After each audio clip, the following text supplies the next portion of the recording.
रालोद के राष्ट्रीय अध्यक्ष जयंत चौधरी ने जेवर विधानसभा क्षेत्र के चरौली गांव में एक चुनावी सभा को संबोधित किया। मिनी जाटलैंड कहे जाने वाले चरौली गांव में जयंत जमकर बरसे योगी पर और केंद्र सरकार की नीतियों को जमकर कोसा। जाटलैंड में मतदाताओं के उत्साह को देखकर गदगद हो गए चौधरी जयंत और अवतार बढ़ाना। किस तरह चौधरी जयंत ने निशाना साधा योगी और मोदी के केंद्र और यूपी सरकार की नीतियों पर। आइए देखें जागो हिंदुस्तान। से 2 साल खराब हो गए। अगर उम्र बढ़ानी भी पड़ी तो बढ़ाएंगे, भर्ती बढ़ानी भी पड़ी तो लॉ एंड ऑर्डर। अब चौधरी चरण सिंह जी ने तो गुंडा एक्ट बनाया था 1900 था क्या, जो हाथरस कर मुझ पर लाठीचार्ज किया। बाबा ने जो नौजवान घर में नौजवानों की गर्मी कहाँ निकाल पाएंगे बाबा, इनके बस की नहीं है। तो इस बार हैंडपंप का बटन इतनी बार दबाओ, ऐसे दबाओ जोरदारी तो पानी ठंडा निकले, वो ठंडक उनको मिल जाए पीने। बदतमीजी की है लोगों के साथ, बहुत बदतमीजी की है। कोई लखनऊ जाता था लाठीचार्ज, शिक्षक गए लाठीचार्ज। हम लोग सत्ता के बाहर रहे हैं कई वर्षों से। कभी चौधरी साहब के साथ आप रहे, चौधरी अजीत सिंह जी को आपने करीब से देखा। इस चुनाव में वे दोनों हमारे बीच नहीं है, लेकिन उनकी याद, उनकी पहचान आपके दिल में है। आज आपको ये सोचना चाहिए कि गांव देहात में 2 बीघे 3 बीघे का जो काश्तकार है, किसान है, अगर चौधरी साहब नहीं होते और चौधरी अजीत सिंह जी ने को आप ताकत नहीं देते, तो आज आप अपने बच्चों को फिर भी पढ़ा पा रहे हो नोएडा में, दिल्ली में। 2-3 बीघे का काश्तकार अपने बच्चों को पढ़ाने की हैसियत नहीं है।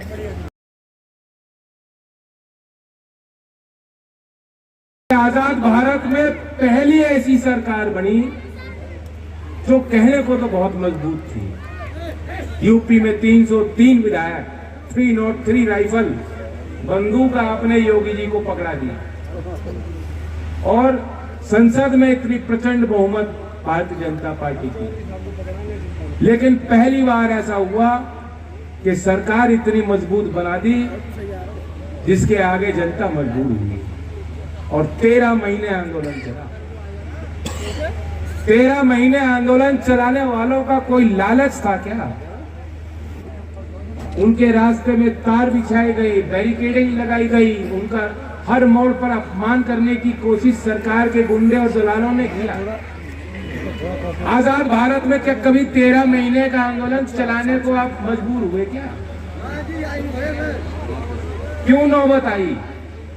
अगर चौधरी अजीत सिंह जी के पास ताकत होती उस समय, अगर आप किसानों की राजनीति मजबूत होती, आपका दबदबा होता, आपका दबाव होता, तो शायद वो लोग जो हमारे बीच के निकल के गए हैं, आज पार्लियामेंट में हैं, आज देश के सदन में मौजूद हैं, वो लोग ऐसे कानून को पारित होने नहीं देते। कि जब तो ये कानून लाए थे तब बताया बहुत बड़ा फायदा होगा, और जब कानून हटा दिए तब कह रहे अब आय दुगनी हो जाएगी। दोनों तरफ ही इनको लाभ, चित भी मेरी पट भी मेरी। ये मीडिया वाला आके पूछते हैं साहब चलो नाराजगी थी, अब तो कानून वापस ले लिए, अब तो जो है वाहवाही हो रही होगी मोदी जी की। क्यों हो?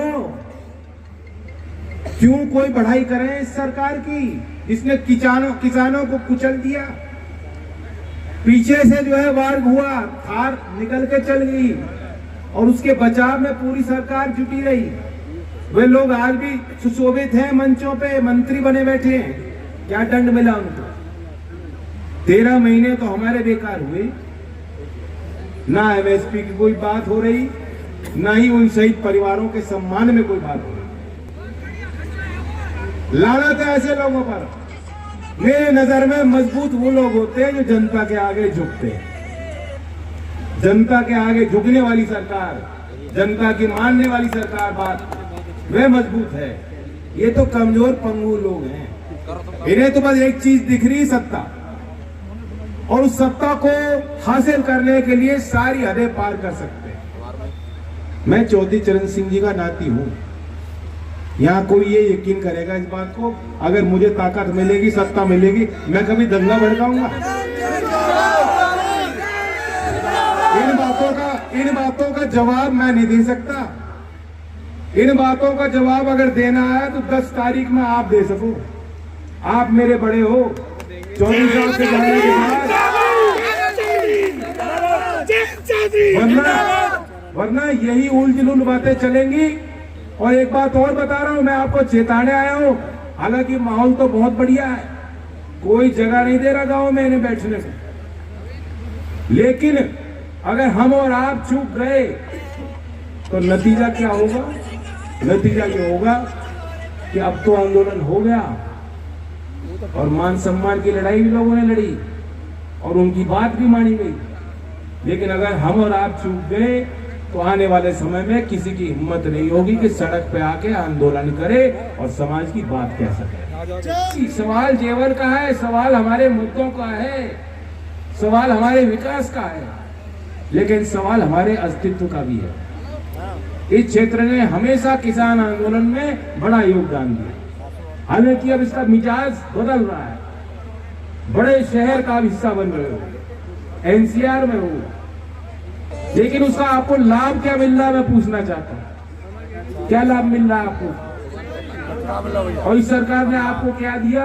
किसानों को टॉर्च दे दी, लाठी पकड़ा दी, कहा अगर खेत है तार लगाओ और वहां पहरेदारी करो। और क्या मिल रहा आपको? भाव नहीं मिल रहा कुछ किसानों को। बिजली सबसे महंगी की, और जो अगली पीढ़ी है, देखो जमीन ज्यादा बच नहीं रही लोगों पर। हमारे क्षेत्र में पश्चिम में कोई बड़े काश्तकार नहीं बच रहे, कम कम जमीनें हैं, उनका बंटवारा होता चला जा रहा है और आगे भी होगा। और अगली पीढ़ी, उसके ऊपर बड़ा संकट है, वो खेती नहीं कर सकते, करना नहीं चाहते। उनके लिए सरकार ने क्या किया? सुविधाओं के नाम पे सरकार ने क्या दिया? जहां ऑक्सीजन की कमी से बच्चे लोग मर रहे थे, अगर दवाई चाहिए थी रेमडेसिविर तो पहले कमिश्नर से चिट्ठी लिखाओ, फिर डीएम से उसका स्टैंप डलवाओ और अपनी टेस्ट रिपोर्ट लेके आओ, तब जाके हम मानेंगे। ऑनलाइन पहले उसको भरो फॉर्म को, तब माना जाएगा हाँ आपको अस्पताल की जरूरत है। कितने लोग मारे गए ऐसे ही बेवजह? बचाव हो सकता था अगर सरकार की तैयारी होती, कोई योजना होती। सरकारी अस्पतालों की हालत देख लीजिए।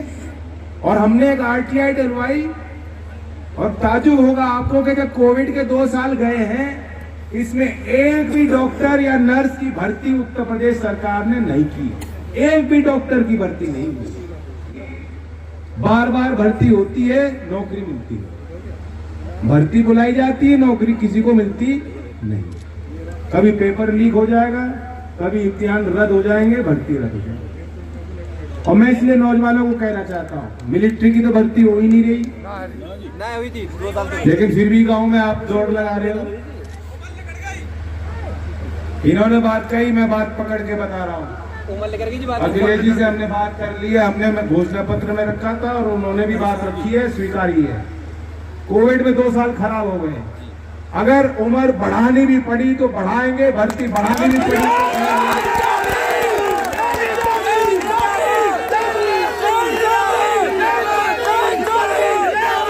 लेकिन आप हमें ताकत दोगे और जब बैठ के लखनऊ में मिलकर हम फैसला लेंगे तो पश्चिम के साथ और आप नौजवानों के साथ कोई अन्याय होने वाला नहीं है। बाबा कहते हैं लॉ एंड ऑर्डर। अब चौधरी चरण सिंह जी ने तो गुंडा एक्ट बनाया था 1970 में, आप हमें क्या सिखाओगे लॉ एंड ऑर्डर? वो कहते गुंडे भगा देंगे। मैं तो बाबा से पूछना चाहता हूँ, मैं कोई गुंडा था क्या जो हाथरस पे मुझ पे लाठीचार्ज किया? लॉ एंड ऑर्डर में धज्जियां उड़ चुकी हैं। उन्नाव हुआ, हाथरस हुआ, यहाँ बुलंदशहर में वही चीज हो रही है। रात के अंधेरे में अंतिम संस्कार कर दिए गए, परिवार का यह आरोप है। कितनी गंदी बात है। अंतिम दर्शन भी आप अपनी बच्ची की वो परिवार के लोग नहीं कर पाए। इतना क्रूरता का परिचय सरकार ने बार बार दिया और तब भी बाबा कुछ भी कह देते हैं। उनका तो कुछ ही, वो तो मस्त आदमी है, कुछ ही कह लें, मस्त मन। अब वो कह रहे हैं जो ये पश्चिम के लोग ज्यादा गर्म हो रहे हैं। गर्मी पड़ रही है तो मुझे लगता है वो ये मानते हैं कि हम सब जो है 20% में हैं। ये 20% वाले इतने गर्म हैं कि ये 100% तक पहुंचा देंगे हमें। बाबा ने जो भी नौजवान गर्म है, नौजवानों की गर्मी कहाँ निकाल पाएंगे बाबा? इनके बस की नहीं है। तो इस बार हैंडपंप का बटन इतनी बार दबाओ, ऐसे दबाओ जोरदारी को, पानी ठंडा निकले, वो ठंडक उनको मिल जाए, पी ले, उनको नहा देंगे, उसमें नहला देंगे। और इस सरकार ने बदतमीजी की है लोगों के साथ, बहुत बदतमीजी की है। कोई लखनऊ जाता था लाठीचार्ज, शिक्षक गए लाठीचार्ज, इलाहाबाद यूनिवर्सिटी में घुस गए लाठीचार्ज, मुझ पे लाठीचार्ज, आप पे लाठीचार्ज, कोई मतलब नहीं। महापुरुषों का अपमान किया। वो मीर भोज का जो पूरा प्रकरण था बेवजह, आप महापुरुष का नाम लिख रहे हैं और फिर उसे मिटा दे रहे हैं। क्या होगा? लोग क्या, स्कूल तो बंद है, मेरी बच्ची अब नहीं जा रही स्कूल, क्या चाह रहे हैं? ये बच्चे ही हैं। तो मीर भोज के पूरे प्रकरण में और कोई दोषी नहीं, सरकार योगी जी ने खुद फैसला लिया कि मैं तब आऊंगा जब उनका नाम मिटाओगे, वरना मैं आने का नहीं उद्घाटन करने। यहाँ भूमि अधिग्रहण के भी बड़े बड़े घोटाले होते हैं, और एयरपोर्ट में भी विस्थापन की जो नीति ऐसी बनाई उन्होंने कि लोगों को, किसानों की जिनकी जमीन भी जा रही है, अभी वे भी दुखी है। मैं जब पिछली बार आया था यहाँ, मैं एक बात को कह गया था कि सरकार की प्राथमिकता रहेगी कि इन घोटालों का पूरा खुलासा हो, जो जिम्मेदार अधिकारी है उनके खिलाफ कार्रवाई होगी, और जो भूस्वामी, जो जमीन के मालिक थे, जिन्होंने जमीन दी है विकास कार्यों के लिए, पूरा जो उनकी मांग है, उन मांगों को हम मानेंगे। उत्तर प्रदेश की विकास की संभावनाओं को भर देने के लिए, उन संभावनाओं को पूरा करने के लिए हम संकल्पित हैं। आप आशीर्वाद दें। 10 तारीख में ये समझ के कि मैं खुद यहाँ से चुनाव लड़ रहा हूँ, उसी तरह से अवतार बढ़ाना जी को वोट करके जिताएं, यही मेरी अपील है। धन्यवाद। जय हिंद।